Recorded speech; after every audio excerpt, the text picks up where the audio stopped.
A coisa mais fácil seria ter sido assumir o princípio gnóstico de que há uma separação de matéria e corpo e que a ressurreição de Jesus é apenas espiritual. Diz, olha, ele ficou morto, enterrado lá, se libertou desse corpo inferior, desse corpo decaído, e ele foi a Deus como espírito liberto. E a nossa salvação hoje seria o quê? Nós nos desencarnarmos da realidade e irmos para essa espiritualidade livre da matéria.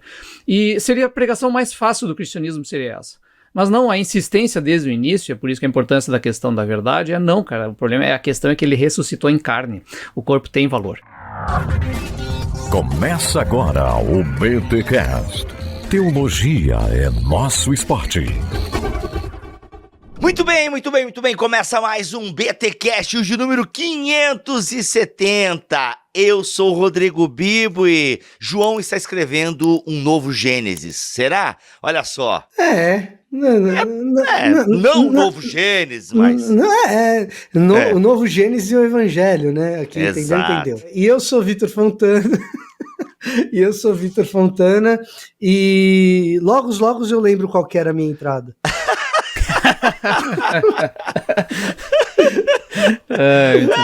Muito bom.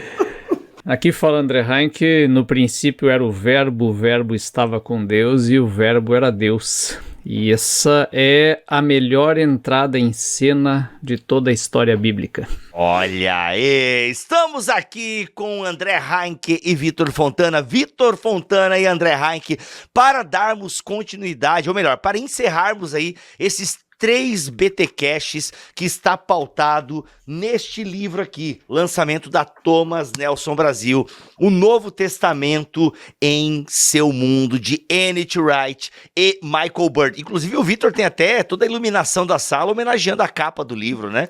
Tá bonito, fica...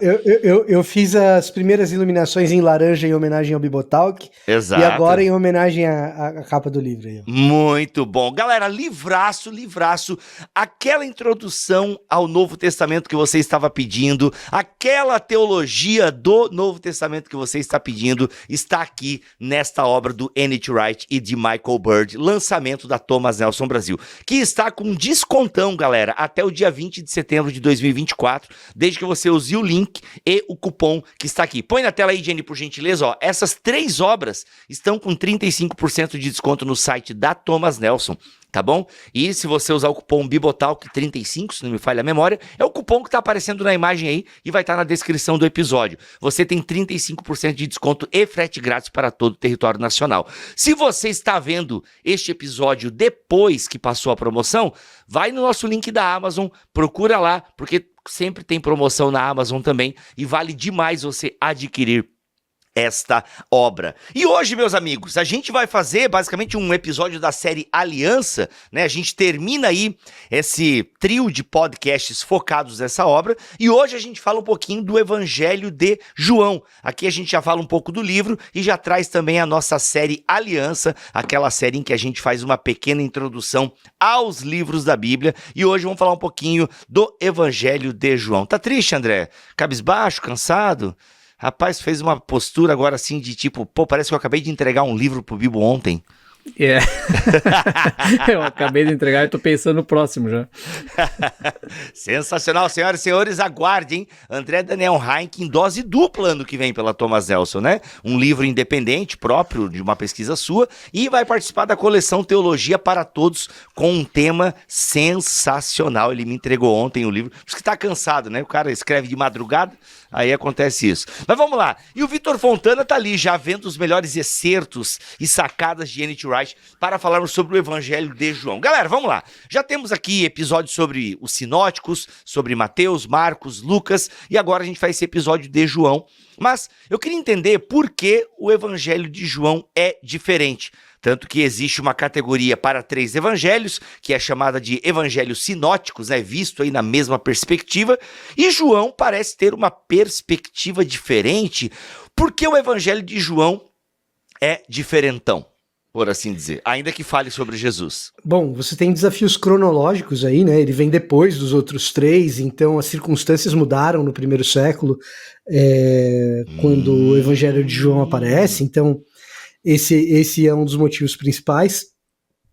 Agora, tem uma história interessante sobre o Tom Wright e o Evangelho de João, já que a gente está num episódio sobre o Novo Testamento no seu mundo e o mundo do Tom Wright, é que talvez a gente queira perguntar a opinião, nesse caso, do Mike Bird, não do N.T. Wright, porque na primeira entrevista de emprego do Tom Wright, quando ele termina o doutorado dele, foi para a Universidade de McGill, no Quebec. Isso o próprio Tom Wright conta que na entrevista de emprego dele para assumir a vaga de professor de Novo Testamento da Universidade de McGill, o entrevistador perguntou, olha, você tem bastante coisa publicada em Paulo aí, tá se tornando conhecido por causa disso, tem alguma coisa de Jesus histórico, mas e a teologia joanina, o Nicholas? O Nicholas. O professor Wright, e a teologia joanina, né? E aí ele sai com a seguinte, ele conta isso em sala de aula, que respondeu no dia que o Evangelho de João, ele é mais ou menos como a esposa dele, que ele ama profundamente, mas acha que não vai entender nem até o fim da vida. Caraca, mano. Olha aí. Que declaração. Então, brincadeiras à parte, o Evangelho de João, ele é mais complexo do que os sinóticos no seu caráter discursivo. Então, o Evangelho de João é marcado por discursos longos da parte de Jesus. Você não vai ter no Evangelho de João as parábolas, por exemplo, historietas curtas que você encontra nos sinóticos. Esses discursos longos, eles são marcados por uma retórica sapiencial, e essa retórica sapiencial ela é carregada de discurso conceitual. Então, aquele Jesus dos evangelhos sinóticos, que estava preocupado em contar histórias que fossem concretas, que encontrassem o cotidiano das pessoas, no Evangelho de João ele não aparece. No Evangelho de João é um outro Jesus discutindo a respeito de coisas abstratas, fazendo teologia per se, propriamente dita, né? Aquela teologia que a gente chama da teologia dos prolegômenos, discutindo a respeito da natureza de Deus, quem é o Pai, coisas que nos sinóticos não aparecem. Então a ênfase que João dá para as histórias de Jesus são histórias nas quais Jesus aparece como essa figura capaz de se engajar em diálogos mais teóricos, né? Por exemplo, Nicodemos só tem no Evangelho de João, né? O grande diálogo de Jesus com Nicodemos, do nascer de novo. Que as pessoas muitas vezes é um discurso longo, de maneira que a gente, no nosso imaginário evangélico, muitas vezes a gente fragmenta esse discurso na necessidade de enxergar pequenos pedaços. Então, você tem, muitas vezes no imaginário evangélico, o discurso sobre o nascer de novo está separado da frase célebre de Jesus de João 3,16, de que Deus amou o mundo de tal maneira que deu o seu Filho unigênito para que todo aquele que nele crê não pereça, mas tenha vida eterna. É esse versículo que talvez seja o mais famoso do evangelicalismo global pelo seu caráter evangelístico.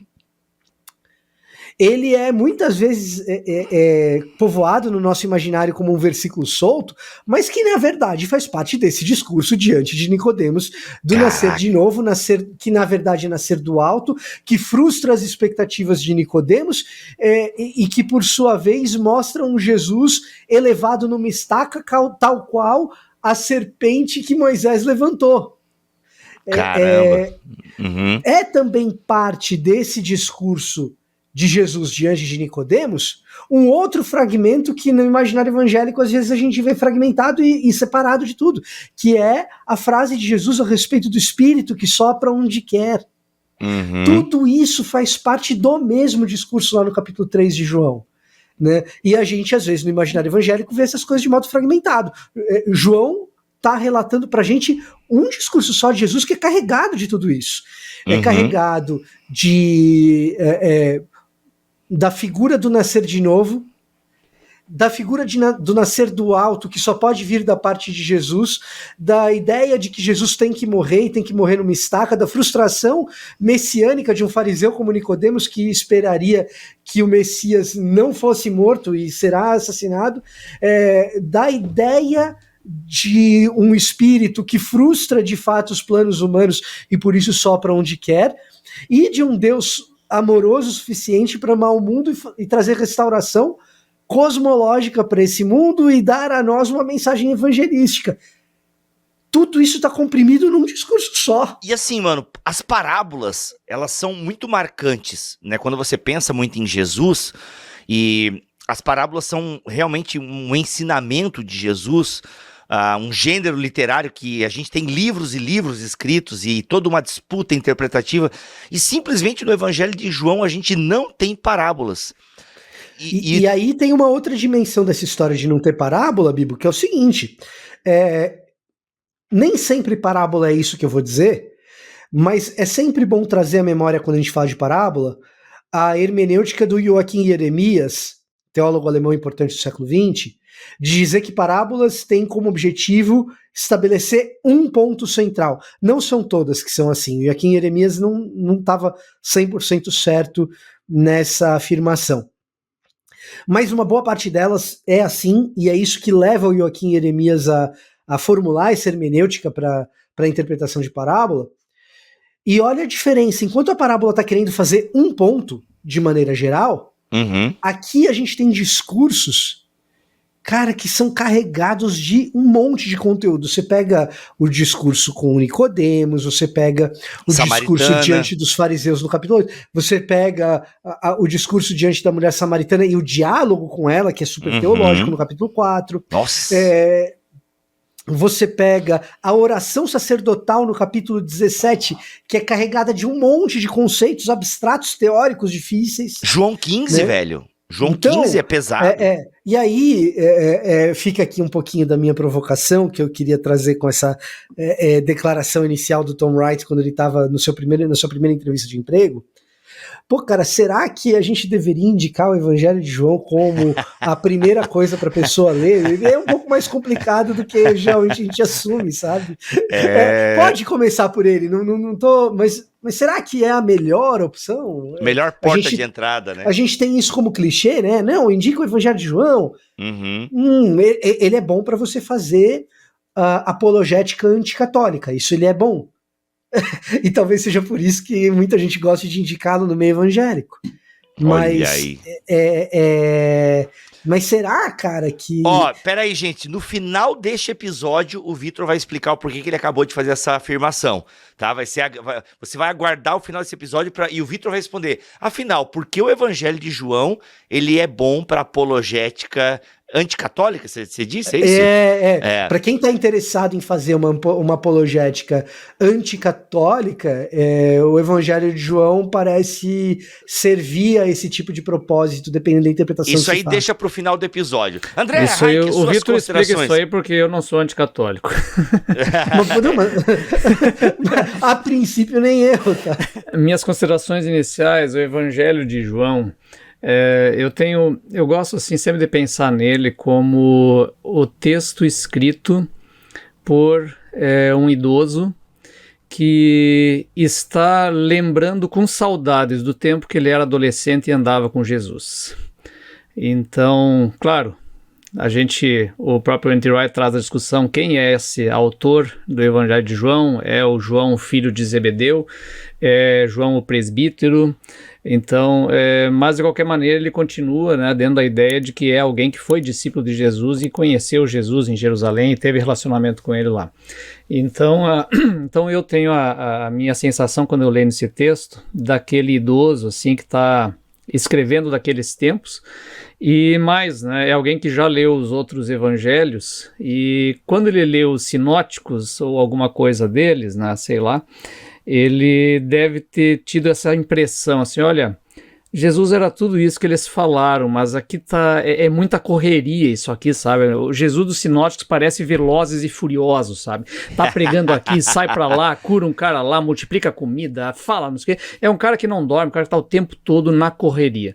Aí chega no Evangelho de João, ele tem um outro ritmo. João, ele tem uma caminhada, ele tem um processo, assim, então a gente vê ele dedicando muito mais tempo às pessoas. Então eu vejo esse João, né, escrevendo e pensando, olha, esse Jesus que eu conheci, ele dedicava tempo às pessoas. Ele passava uma noite inteira conversando com um fariseu sobre, né, a vida eterna. Ele fazia questão de passar num lugar para encontrar uma mulher samaritana e gastar horas conversando com ela e ficando dias lá na casa daqueles samaritanos para apresentar o reino de Deus para eles. Então, a sensação que eu tenho é dessa pessoa que diz, olha, Jesus era tudo isso que eles apresentaram, mas eu conheci um Jesus pessoal, um Jesus que vinha falar com a gente e que se interessava por gente. Então, e por isso também esses textos mais longos, de grandes debates e grandes conversas e profundas conversas de Jesus com as pessoas, né? Como a gente tem até um capítulo inteiro de uma oração de Jesus, que é João 17, né? Então é a sensação que eu tenho, né, em relação ao autor de João, né, que é essa diferença principal no ritmo do texto. Uhum. Faz muito sentido essa ideia, né, de alguém mais velho pensando, refletindo, e eu gosto desse argumento também, de que ele já leu, então ele pode ir para outros caminhos, né? Ou seja, como se João tivesse intenções distintas também. Será que isso reflete a data, então, que foi escrito? Ou seja, ele tem...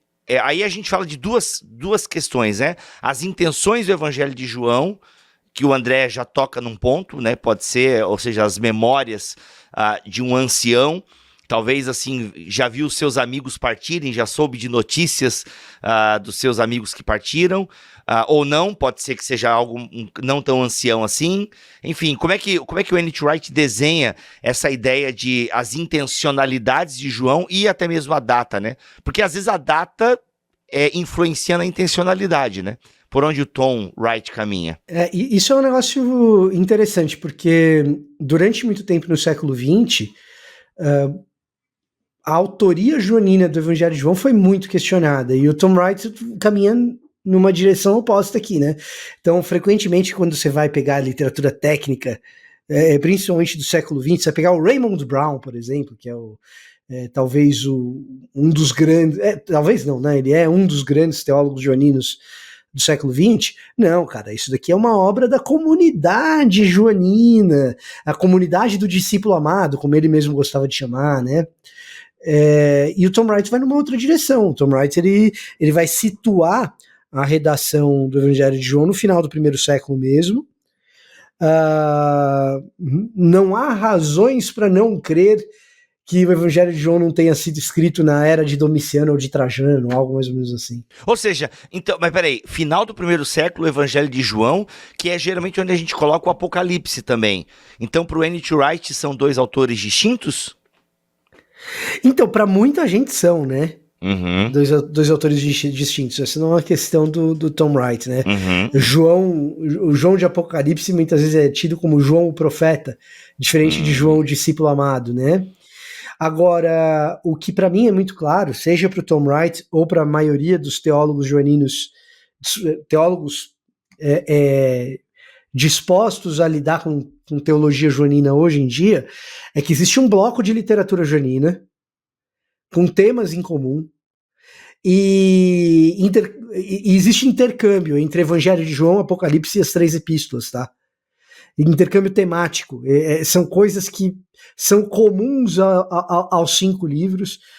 Eu não vejo problema nenhum em tratar os 5 livros como um grande bloco teológico. Aliás, quando eu dou aula, frequentemente eu falo isso.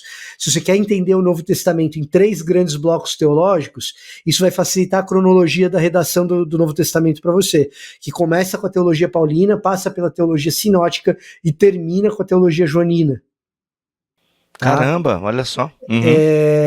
Então, cronologicamente falando, sabe? Uhum. Então, a questão do autor ser exatamente o mesmo de Apocalipse e do Evangelho de João, para mim, pro Vitor, é secundária, embora para mim faça bastante sentido achar que João, o profeta da ilha de Patmos, é outro cara, que não João Evangelista. Tá? Uhum. Por motivos que a gente pode discutir num outro podcast, talvez. Uhum. Mas, independentemente disso, do ponto de vista de cadeia temática, de inimigos em comum, parece que existe muito intercâmbio entre esses 5 documentos. O Evangelho de João, as 3 epístolas e o Apocalipse de João. Aquela história da leitura espelhada, de como se você tivesse... você lê um documento como se você estivesse vendo o autor daquele documento falando no telefone. Só que você não sabe o que está no outro lado da linha, você só tem um lado do telefone. Você imagina o que está do outro lado da linha.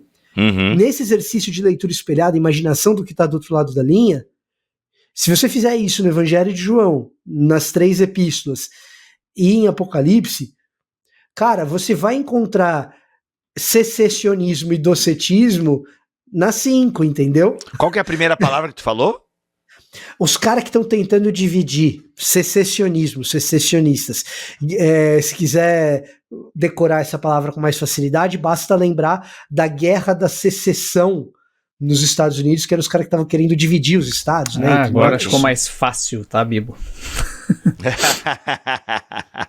Ai, caramba, que da hora. Mas, então quer dizer que por isso, inclusive, que é comum, então, pessoas afirmarem que João, filho de Zebedeu, é o autor, né, do Evangelho, das 3 epístolas e do Apocalipse, por conta dessa junção temática, por assim dizer, né? E também pela tradição, né? Tradicionalmente eles são tudo atribuído a João, né? Sim. É um testemunho relevante, a tradição é um testemunho relevante. Sim. E, não é uma coisa que você simplesmente descarta e aqui por valor de face. E aqui é importante também colocar o fato de que questionar a autoria joanina, ou seja, questionar a autoria de João, filho de Zebedeu, não é liberalismo teológico. Não, gente, por favor, né? Vamos avançar disso aí, Seria, e aí deixa eu colocar uma coisa aqui. Seria se o texto de Apocalipse clamasse para si a autoria específica desse autor, não faz. Exato, isso, exatamente. São questões em aberto, né, que você fala de João, mas qual João?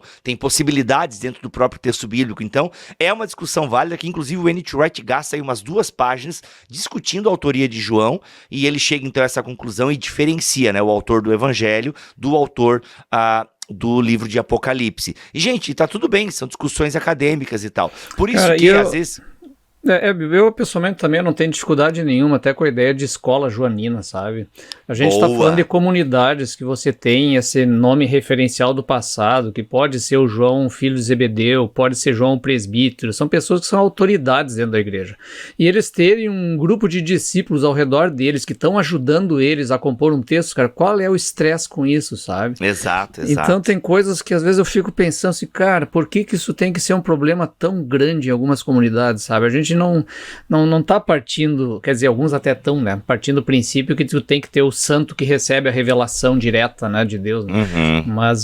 Mas, cara, não tem necessidade disso, cara. A igreja já é comunidade desde o início, né, então um texto ser produzido comunitariamente, eu acho que é até mais adequado à ideia de igreja do que a do autor único, de mão única, né.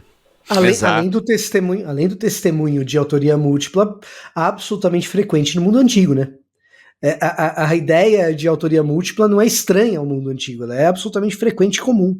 É que essa discussão vem muito à tona, eu sei que eu fujo um pouquinho da pauta aqui, de certa forma, não fujo, né? É que vem esse lance da canonização, né? Então, para ser canonizado tinha que vir da pena de um apóstolo e tal. Então foi um critério utilizado no passado, que de alguma forma foi feito o cânon do Novo Testamento, só que, então isso acaba gerando um pouco essa dificuldade na mente das pessoas, né? Pô, mas não foi por isso que ele entrou no cânon, porque foi dito que era de um apóstolo, e agora vocês estão dizendo que talvez não seja de um apóstolo? Cara, é que é o tipo de coisa que você não consegue aplicar em todos os livros nunca, né? Aliás, em boa parte deles não consegue. O cara não faz ideia de quem é o autor de Hebreus. Salmos é uma coletânea de um monte de mãos. Livros como Crônicas e Reis é coletânea de um monte de mãos. Então, cara, tem coisas que já tá na hora da gente caminhar adiante, sabe? Exato. E eu penso outra coisa aqui também, vou fazer um pensamento aqui bem solto.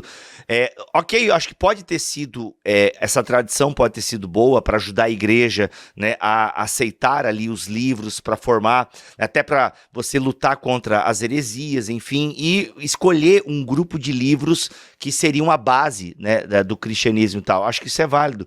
Mas quando a gente avança também, de certa forma, nos estudos, na pesquisa, e vê, pode ser esse, pode ser aquele, isso não quer dizer que é menos Espírito Santo, que é menos espiritual. Acho que, entendeu, gente? Acho que por isso que a gente traz essas informações aqui, porque a ideia, ao contrário do que alguns pensam, não é descredibilizar Ninguém está descredibilizando aqui a Bíblia Sagrada. Ninguém está dizendo que não é palavra de Deus, entende? Então é uma discussão válida que é interessante a gente pensar, porque às vezes a gente aceita algumas informações e sem questioná-las, né? E no frigir dos ovos, gente, quem foi que escreveu? Ok, foi João. Qual? Não sabemos. Foi alguém que caminhou com Jesus, alguém que tem memórias sobre Jesus e por isso constrói esse evangelho para nós. Isso que é importante, a gente saber que Deus quis que esse livro estivesse no cânon, que este livro estivesse dirigindo a sua igreja ao longo dos séculos. Mas vamos lá, galera. Então, sobre autoria, data e autoria, a gente pincelou algumas coisas. O N.T. Wright traz mais discussões aqui junto com o Michael Bird. Eu queria voltar um pouquinho para as questões teológicas, então, né, de João, né? Não tem exorcismo também, né, mano? Zero capeta ali em João, né? Os milagres em João são menos enfatizados, tá, do que nos sinóticos. Então, eles aparecem, mas a ênfase é menor. E exorcismo não é o grande lance ali. Não é o grande lance. Então vamos lá, gente. Quais são esses distintivos teológicos? Então, já vimos alguns temas que não aparecem. Esse lance de não ter parábola, mas ter longos discursos e tal. Então, quais são aí os distintivos teológicos de João? E se a gente tiver um espaço, seria legal dar uma discutida, né? Já que o Vitor trouxe aqui na sua abertura, falar um pouquinho do Logos, né? Dá bastante pano. Tem muita discussão em torno de João 1 e o Logos, que Logos que é esse e tal. Talvez a gente pudesse começar até por isso, não sei. Jogando pro alto aqui. O Evangelho de João, ele tem esse lance que une ele às 3 epístolas e ao livro de Apocalipse, de ter um contexto histórico e de clima teológico que ele de alguma forma parece estar respondendo, tá? Ele parece estar respondendo a uma dúvida quanto à cristologia, ao caráter de Jesus. Tipo, qual que é o lance? Tudo bem, Jesus é o Messias aí e tal, mas que Messias é esse? O que significa ser esse Messias? Então, parece ter um questionamento a esse respeito. Parece ter um grupo de pessoas que entende que a solução para divergências nessas dúvidas é a separação. Então existem grupos separatistas. Isso fica mais claro nas epístolas. Essa questão dos grupos separatistas fica bem claro nas epístolas, né? Na terceira de João você tem aquela figura de Diótrefes que meio que personifica a secessão, a vontade de dividir, a vontade de dizer que existem grupos separados mais legítimos uns do que outros, né? E a repreensão a esse Diótrefes na terceira de João é muito intensa, né? Mas na primeira e na segunda, a forte ênfase em amor, a forte ênfase em deixar claro com quem que você não pode nem comer. Com este nem sequer comais, né? Não, mas quem que é esse, especificamente? Então, existe uma preocupação em dizer, olha, não saia dividindo assim a torto e a direito. Tem um tipo específico de gente que nega a ressurreição, que é imoral, que traz imoralidade para dentro da igreja. Esse cara é o cara com quem você não vai comer. Tá? Não é para sair dividindo assim de qualquer maneira, criando sectarismos, né, sobre toda a ordem. E aí o Evangelho de João parece trazer uma cristologia, e é isso que o N.T. Wright afirma. Eu acho esse resumo, eu não sei se esse resumo é do N.T. Wright ou se é do Bird, porque o Mike Bird é um sintetizador extraordinário, talvez melhor do que o Tom Wright. Mas é uma cristologia que gera um tipo de eclesiologia. Eu acho essa síntese brilhante. Eu defino quem é Jesus, o seu papel messiânico, para explicar quem é a igreja. Se a gente está com muita gente querendo se separar, então qual que é a nossa identidade? Então na oração sacerdotal você vê isso de maneira muito clara, lá no capítulo 17, né, na oração de Jesus frente a Deus para interceder pelos discípulos. Quem são esses discípulos e o que eles estão fazendo? Como você identifica esses caras? Tá? Nisso serão conhecidos os meus discípulos, né? Que se amem uns aos outros. Então, a criação dessa identidade de quem é a igreja a partir da identidade do Messias, a partir da cristologia, tá? E isso parece ser o fio condutor do Evangelho de João e que vai permear as epístolas. A primeira, segunda e terceira de João, aquele papo todo sobre amor da primeira de João, toda a reprovação de Diótrefes, né? Então, João tá lá, reprovando o herege e dando nome para o herege. Qual que é o problema do herege? É que o herege não ama. É fascinante, a terceira de João é fascinante nesse sentido. Qual que é o grande problema desse herege aí, que, cara, esse representa um risco para a comunidade? É que esse cara não ama. Então a perversão moral e a falta de amor, para João, é o que vai dizer para você, olha, beleza, você quer traçar uma linha, trace em relação a esses caras. Da perversão moral e da falta de amor, da negação da ressurreição, porque a negação da ressurreição, inclusive, vai desembocar numa ética frágil, mas enfim, isso é a argumentação de João, mais até do que do Tom Wright. Não falei do Logos ainda, né? Não, mas André, quer trazer alguma coisa do Logos, algum outro tema teológico de João que lhe salta os olhos? Não, tô bem, ele falou bem. Não quero. Ô, Vitor. A gente pode, já que se nós vamos falar do Logos, cara, eu acho que a gente pode trabalhar um pouco essa questão da sabedoria ali, né, do Antigo Testamento, e que tem uma discussão aí, afinal, do que ele está falando quando ele usa a palavra Logos ali no início do evangelho dele. Não sei, Não, manda Fontana, bala. pode nos elucidar aí. Não, mas ele sabe mais, eu tenho opiniões um pouco diferentes. Olha, diferentão ele.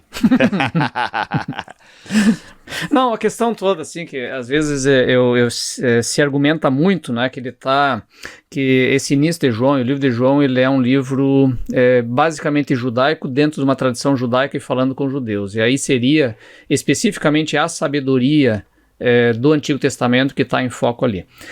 Só que eu tenho cá comigo que tem outra questão aí importante, é que é mundo judaico, mas é um mundo judaico helenizado, né? Então as coisas se embaralham, né? E mesmo ele, quando você partindo do princípio, não, ele está usando o logos grego, que é esse princípio lá, né, essa lógica subjacente ao mundo, etc, que você vê em Heráclito e depois vai aparecer em Platão e tal, mesmo se ele estivesse falando isso aqui, no final das contas ele chuta o pau da barraca da filosofia grega e diz, não, este logos se fez carne e habitou entre nós, cheio de graça e de verdade. Então, seja qual for o campo que ele está falando, João ele está extrapolando e muito o pensamento original de onde ele está partindo, né? Então, é essa percepção assim, que eu tenho em geral em relação a esse início de João, e é o pitaco que eu dou, né? O que acontece? Se a gente assumir que o João evangelista aqui é o João bispo de Éfeso, e se a gente assumir que Éfeso é o lar de Heráclito, sendo Heráclito o filósofo do Logos, parece fazer bastante sentido imaginar que João está fazendo um jogo de palavras com uma palavra que pode carregar uma série de sentidos e significados dentro de um mundo helenizado, de um mundo grego, e ao mesmo tempo carregar uma série de sentidos e significados no mundo judaico, em especial no mundo judaico em que a criação se faz por meio da palavra, né? Que chama as coisas à existência, tá? Então, assim, aí você tem o retorno lá, Gênesis 1, o faça-se, o fiat lux, que não é meramente um fósforo, mas é o fazer-se aquilo que não está feito, né? E aí o logos, que é a palavra, só que assim, a palavra logos em grego, ela tem um campo semântico gigantesco, ela pode significar um monte de coisa, depende do contexto. E nesse contexto que está aí, pode ser que ela seja um jogo de palavras, uma brincadeira entre aspas aqui que eu estou querendo dizer, né? Um jogo, né? com todo esse campo de significados ao mesmo tempo, porque João vai chutar o pau da barraca do helenismo, vai chutar o pau da barraca de uma boa parte do apocaliptismo intertestamentário, das expectativas messiânicas, com esse lance de o verbo se fazer carne, não apenas o verbo se fazer carne, de você jogar nessa encarnação a revelação a respeito do próprio Deus. Que tá aí mais um discurso longo do Evangelho de João, que esse não tá na boca de Jesus, tá na boca do próprio evangelista. O capítulo 1 não é meramente dizer que no princípio era o verbo e o verbo se fez carne. É você pegar todo aquele discurso enorme que está sendo feito a respeito da criação e mostrar que ali você tem o próprio Deus sendo revelado. E é por isso tão importante identificar Jesus como revelação do próprio Deus, com a palavra, que é também revelação do próprio Deus. E sabedoria nesse sentido.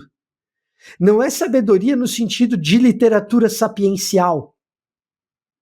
É sabedoria no sentido de compreensão do ofício messiânico, tá? Porque assim, a literatura sapiencial, ela é por excelência uma abertura de possibilidades, tá? Como que a literatura sapiencial funciona no Antigo Testamento e na literatura intertestamentária? Ela vem como uma frase do guru que ganha determinado sentido de acordo com a aplicação no cotidiano e na vida prática da pessoa que está lendo. O livro de Provérbios é assim. Você tem uma circunstância, é sábio, tarará. Aí quando se aplica na prática, essa sabedoria pode ser uma coisa, pode ser outra, etc. O capítulo 1 de João, ele não está abrindo possibilidade, ele está fechando possibilidade. A sabedoria é o Cristo, a sabedoria é o Messias, a sabedoria é a figura de Jesus encarnado. Tá? Então, sabedoria aqui é sabedoria revelacional, é diferente, tá? E isso é importante, por quê? Porque é uma comunidade do amor, mas é uma comunidade que se reúne em torno de uma revelação da verdade. E isso é um tema fundamental, tanto para o Evangelho de João, quanto, novamente, e aí para Apocalipse muito. A questão revelacional em Apocalipse é óbvia. A palavra Apocalipse significa revelação. É uma comunidade que se reúne em torno daquilo que é verdadeiro. O Evangelho de João terá essa temática o tempo todo. Eu sou o caminho, a verdade e a vida, inclusive está no Evangelho de João. Conhecereis a verdade vos libertará. Exatamente. Dizer que Satanás é o pai da mentira é também Evangelho de João. Tá? Então, essa afirmação inicial do Logos, ela está relacionada com todo esse desenvolvimento do Evangelho de João em torno de uma verdade revelacional acessível por meio da encarnação. E, portanto, uma cristologia que confere identidade a um povo. Tá? Olha aí, eu caramba. Conheço a verdade porque eu conheço Jesus, porque ele quis se fazer conhecido. Ele quis fazer Deus acessível.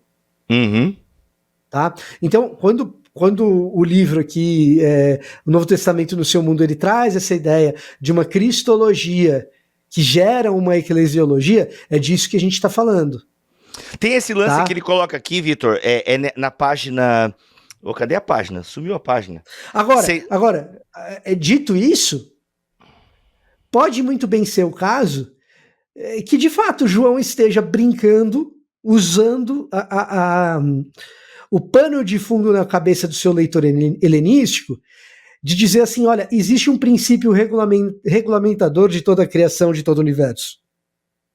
Ah, verdade, tem isso, né? Uma ideia bem pré-socrática, né? Ah, tem uma coisa que constitui todos os elementos do universo. O que é essa coisa? É o Logos. É a racionalidade, é a razão, é a palavra. Ah, beleza, a palavra se fez carne. Opa! Agora a gente tem um problema sério. É bem possível que haja esse jogo.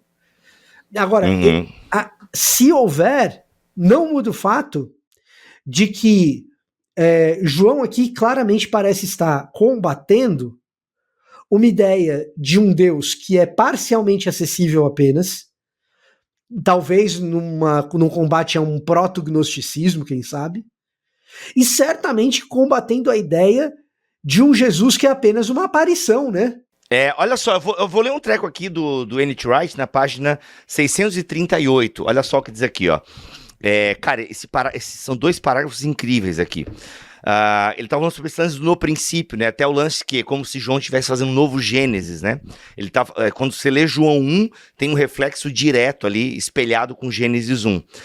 Ele tá dizendo o seguinte, olha só.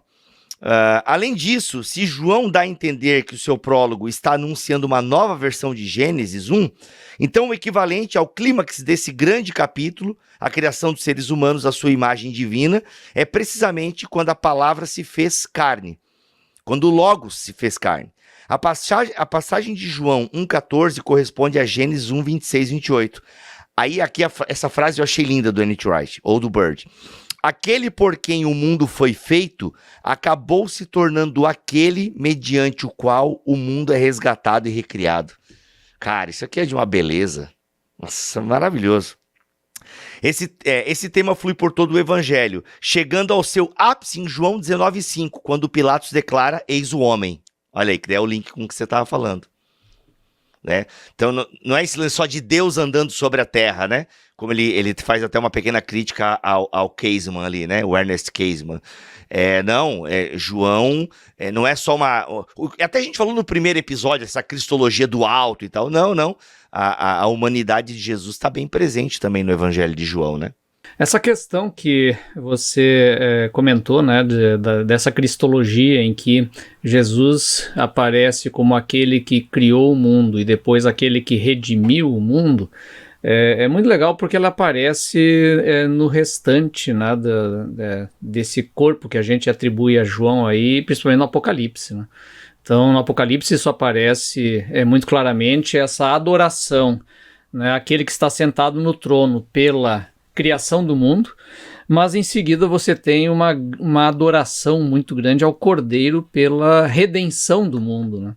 Então esse aspecto redentivo dele é fundamental, né? E que está vinculado justamente ao sofrimento de Cristo, né? Jesus lá no Apocalipse 5 ele é apresentado como aquele cordeiro que foi morto, né? Não como o leão vencedor na batalha, mas o cordeiro que foi morto. Então o aspecto redentivo, né, de Jesus junto com o aspecto da criação, né, o poder que cria é o poder que se entrega à morte, né, e se apresenta para redimir pelo meio do sofrimento, vai aparecer também, inclusive, no material paulino, né? A gente tem lá aquele hino de abertura de Colossenses, lá em Efésios também, que Paulo apresenta justamente isso, né? A adoração pela criação, seguido da adoração pela redenção. Aliás, no Novo Testamento, no geral, né, a adoração a Cristo acontece por esses 2 elementos, né? Sempre a criação e a redenção caminhando juntos. Aquele que cria é o que redime, né? E esse lance de João declara muito forte, né? O Cordeiro de Deus que tira o pecado do mundo é muito forte realmente na teologia joanina, né? Até o Wright vai dizer aqui, ó, João declara que Jesus é o Cordeiro de Deus que tira o pecado do mundo, mesclando as imagens do Cordeiro Pascal e do servo sofredor de Isaías. Ao ver o Espírito descer sobre Jesus, João testifica que ele é o Filho de Deus, dando a entender tanto a identidade messiânica de Jesus, como seu relacionamento filial exclusivo com o Deus de Israel. É incrível como os evangelistas fazem isso de forma geral e com João não é diferente, né? De mesclar em Jesus tantas ideias, tantos aspectos do Antigo Testamento, de figuras salvadoras, né, no Antigo Testamento, como os evangelistas conseguem colocar elas todas em Jesus, como Jesus atende, de certa forma, a essas expectativas e a essas descrições que a gente tem no Antigo Testamento, né? Isso é muito legal. E a própria teologia neotestamentária, como ela tem realmente um mesmo espírito, né, acerca da identidade de Cristo, ainda que os autores apontem e talvez enfoquem algumas questões mais do que outros, mas essa identidade de Cristo, ao meu ver, parece ser bem construída na teologia do Novo Testamento, né? Como Criador, como Redentor, as ações messiânicas ou até títulos messiânicos, enfim, a gente discutiu isso um pouquinho no primeiro episódio. Isso é muito legal. Um lance que o Wright coloca aqui é o lance dos sinais, né? Se eu não me engano, os milagres em João são chamados de sinais, é isso mesmo?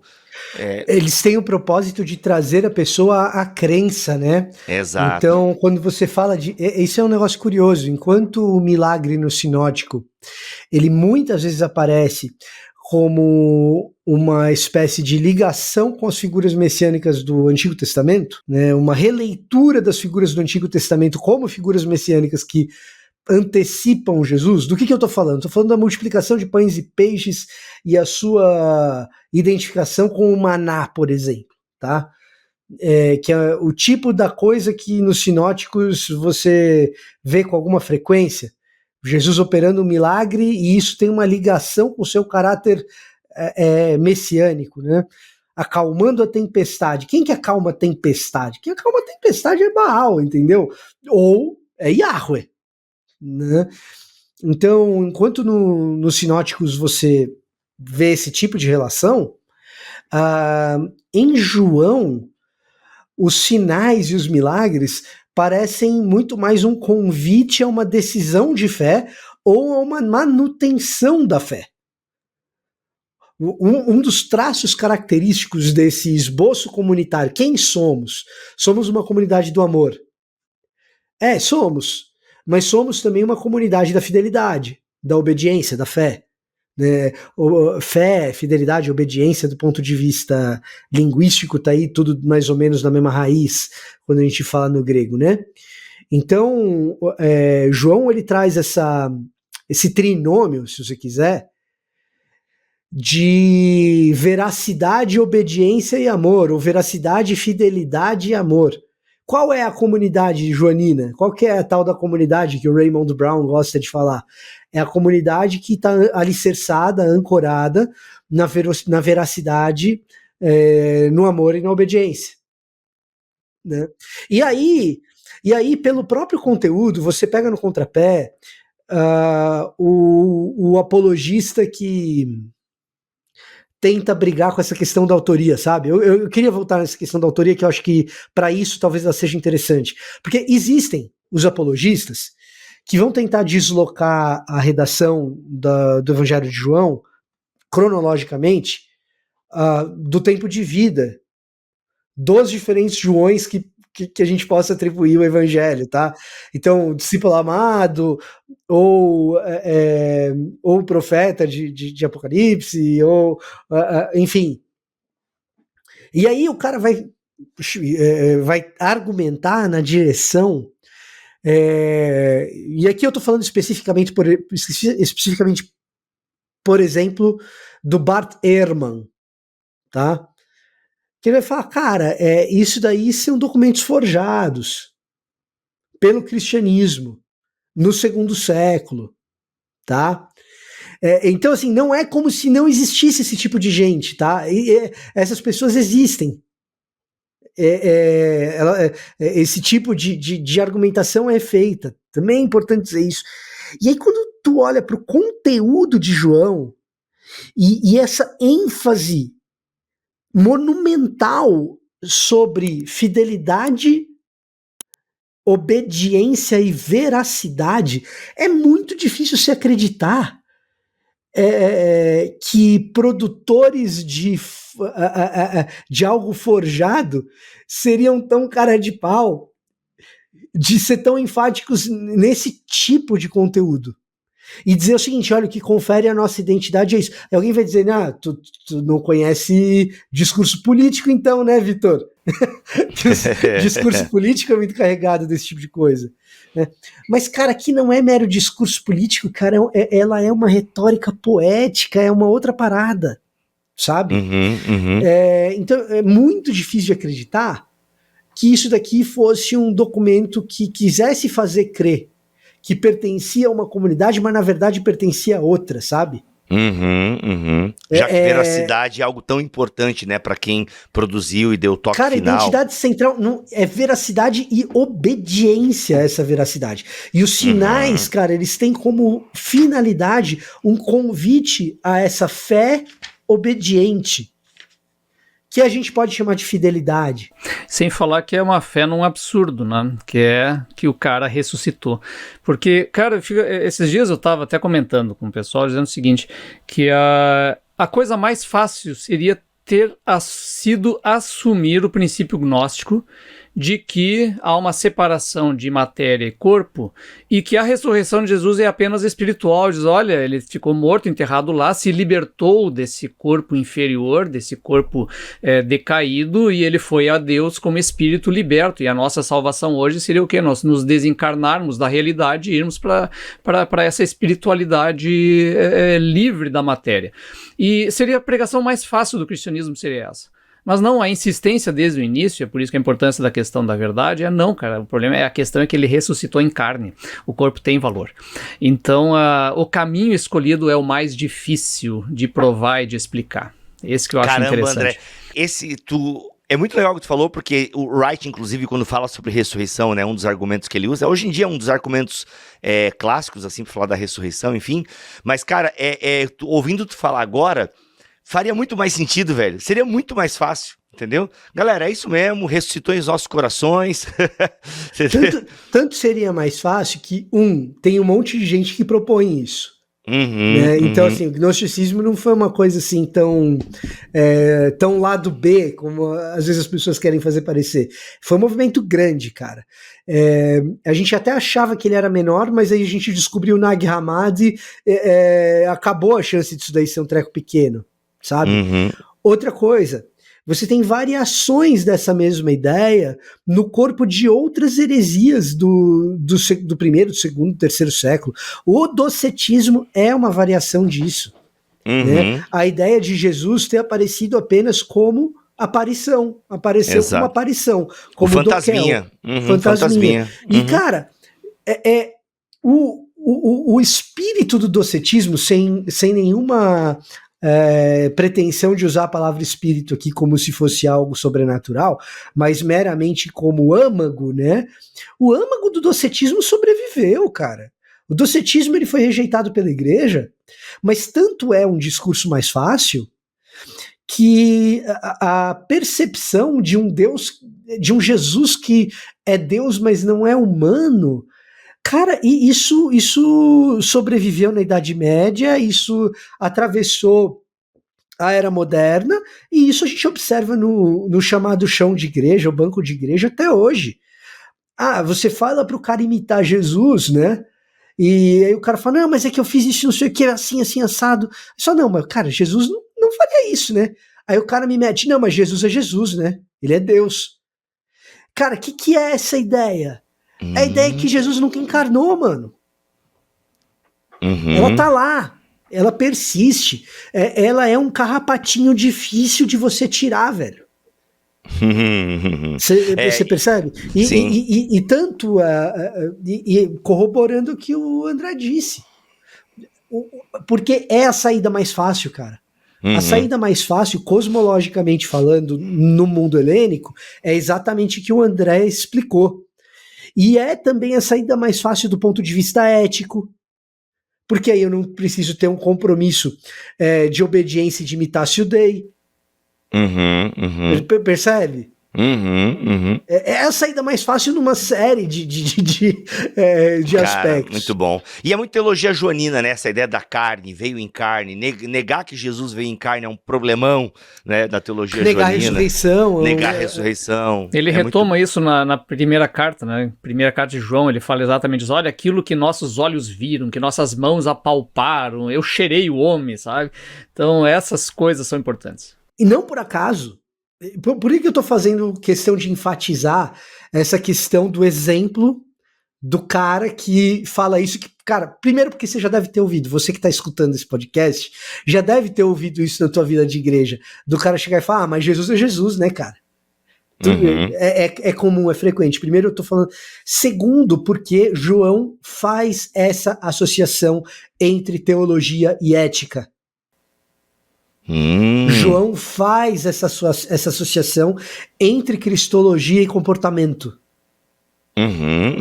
Tá? Tá, olhando pra câmera, explica isso pra mim, vai lá. Vamos lá. Pedro e João são dois caras que não têm medo de usar a argumentação ad hominem. Então, se você olhar para a segunda de Pedro e se você olhar para as epístolas de João, volta e meia você vai ter assim, olha o comportamento desses malucos, não é possível que eles tenham razão. Tá? Assim, obviamente eu tô fazendo aqui a versão da Bíblia Freestyle de tradução, né? Mas assim, e Paulo também faz isso com mais sofisticação literária um pouquinho, mas Paulo também faz isso, cara. De chegar e falar assim, olha, a teologia desses caras está desembocando em imoralidade. A teologia desses caras está desembocando em imoralidade e, por muitas vezes, imoralidade sexual. E aí, cara, eu vou fazer um outro aviso parenético aqui, assim, que não é exegese, é vida prática e tal. Mano, você acha que é por acaso que tem tanto escândalo sexual justamente nas igrejas que tem teologia ruim? Tem esses escândalos em igrejas com teologias boas? Tem. Não estou dizendo que não tenha. Mas se você for observar a frequência, e mais do que isso, retórica, como líderes que estão fazendo as piores barbaridades utilizam má teologia para se defenderem, e a retórica é a má teologia para arregimentar uma legião de asseclas que os defendam e uma estrutura que os defenda, cara, não é por acaso. Teologia ruim é um adubo. E cara, pense no adubo orgânico, tá? Teologia ruim é um adubo para fertilizar a imoralidade. E sexual, inclusive. O texto bíblico é específico, inclusive, nisso, cara. Sexual, inclusive. Esses tempos eu tava pastoreando pessoas, e eu vou tentar ser o mais genérico possível, porque ficar trazendo gabinete para público é um ato também odioso, tá? Mas esses tempos eu tava pastoreando pessoas que estavam me descrevendo um processo de chegada na nossa igreja e saída de igrejas anteriores, em que o cara começou a usar o púlpito para justificar poligamia do personagem bíblico tal. Caramba! Né? Qual que era o lance? O lance é que o cara tava vivendo nisso daí, você tá entendendo? Então, peraí, a poligamia de Davi, então Salomão não sei quantas esposas. Tá entendendo como as coisas se ligam? E a gente tá vivendo um tempo de exposição desses escândalos que a gente não tem que ser abutre e ficar chafurdando na carniça, não. Foi exposto, tá exposto, não é... não tem que ficar chafurdando a carniça. Mas você tem que ser, no mínimo, esperto de começar a identificar determinados padrões. Pô, cara, esse tipo de igreja tá acontecendo essa parada toda hora. Esse tipo de teologia tá acontecendo essa parada toda hora. O que será que tá acontecendo? Esse tipo de discurso se repete quando o escândalo acontece. Opa, identifica o padrão. Percebe o perigo, vê pessoas que têm usado o mesmo padrão retórico. Caraca, mano. Gente, ó, tudo isso partindo de uma introdução ao Evangelho de João. Obviamente que a gente teve com base aqui N.T. Wright e Michael Bird, e claro, as mentes brilhantes de André e Vitor Fontana, fazendo aí excertos e pincelando algumas coisas e aplicações práticas. Mas estamos aqui, gente, ó, terminamos essa série de 3 podcasts.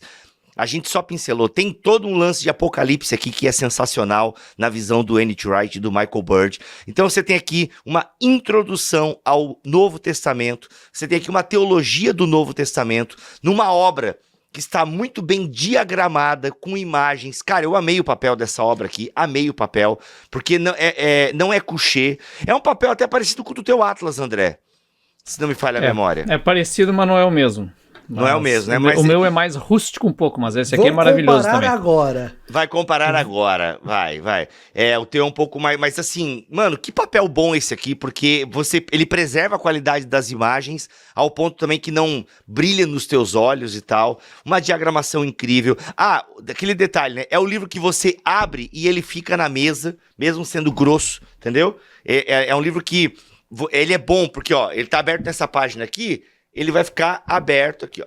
A página do André é mais áspera e mais escura. A gramatura acho que é a mesma. Mas enfim, são páginas de qualidade. É impresso na China, então, com uma qualidade incrível. Gente, por isso até um preço mais acessível para uma obra desse tamanho, tá bom? Aproveita o cupom Bibotalk e o link Bibotalk até o dia 20 de setembro. Tem essa promoção aqui. Depois procure essa obra no lugar que você achar mais barato. Mas dê os seus pulos, give your jumps e adquira o Novo Testamento em seu mundo de N.T. Wright e Michael Bird. Obrigado, Vitor, por encarar esses 3 dias de jornada aqui comigo. Eu que agradeço, mas você prometeu um negócio que eu não sei se a gente vai ficar devendo para outro BTcast. Eu acho que o pessoal pode ver isso no teu canal. Daria um vídeo apologética anticatólica de João? Mas não combina com o teu canal e nem com o meu, né, cara? Um negócio desse, né? Eu posso falar isso em 2 minutos. Eu vou gravar aqui no cronômetro, tá? Vai lá. Valendo!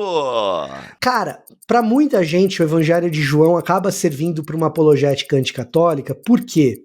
Porque o Evangelho de João parece fazer uma contraposição a uma ideia judaica de obras. E uma ideia judaica em que a graça não é assim tão presente. Então, quando o cara imagina o católico medieval paralelo com o judaísmo que o Evangelho de João, em tese, estaria no futuro do pretérito combatendo, você acaba utilizando o Evangelho de João precisamente para combater principalmente a soteriologia católica. E a soteriologia católica medieval. Então, se você quer montar uma soteriologia bonitinha, bem protestante, bem luterana, o melhor dos evangelhos para fazer isso é o Evangelho de João, que vai ter esse convite à fé o tempo todo, a ênfase na fé, uma ênfase na questão da verdade, tá? O evangelho, e se você for calvinista, mais ainda, né? O evangelho da predestinação, o evangelho do monergismo, é o Evangelho de João por excelência. Então, se você tem um país como o Brasil, que é fundamentalmente católico, e você está evangelizando esse país para ele se tornar evangélico, que foi o que aconteceu no nosso século XX, o Evangelho de João, ele servia muito bem a esse propósito. Então é por isso que... E aí eu separei até um trechinho do livro do Wright, que vai trazer um pouco... dessa questão, e a gente vê que, cara, tem um pouquinho de verdade nisso, mas não é bem verdade. Mas a gente pode aproveitar isso pro bem. Manda. Tá?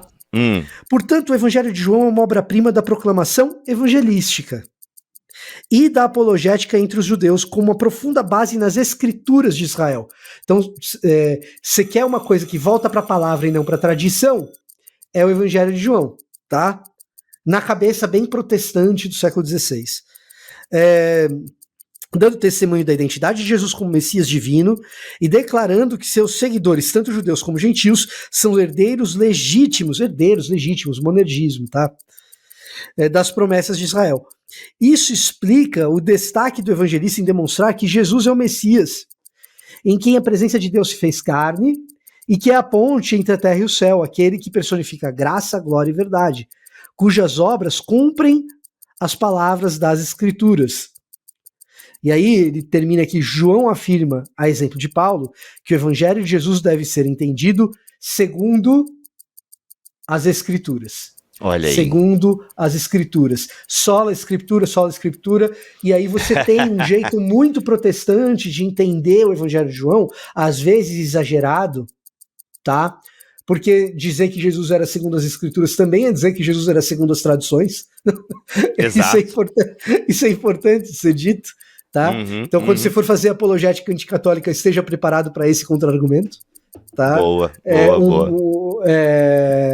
Mas o que fato, é bom, né? E que é bom. O fato é que, historicamente, o Evangelho de João foi usado dessa forma no Brasil, tá?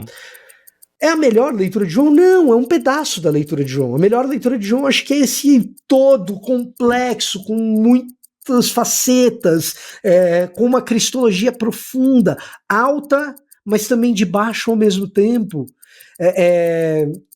Para mim, a melhor leitura do Evangelho de João é você voltar para o início desse podcast e ouvir o que o André disse a respeito da tal motivação interna de João, de dizer, olha, o Jesus que eu conheci era um Jesus que gastava esse tempo todo conversando com as pessoas e explicando as coisas. Essa é a essência. Esse é o núcleo do Evangelho de João. Tá, eu gastei 4 minutos e não 2. Gente, Nós acabamos de descobrir por que a gente recomenda primeiro começar por João e não os outros. Apologia anticatólica. Ah, pronto, olha aí, pronto. Muito bom. Valeu, Vitor. Valeu por estar comigo esses 3 dias aí. Valeu, André, por aceitar falar um pouquinho sobre o Evangelho de João. Tamo junto.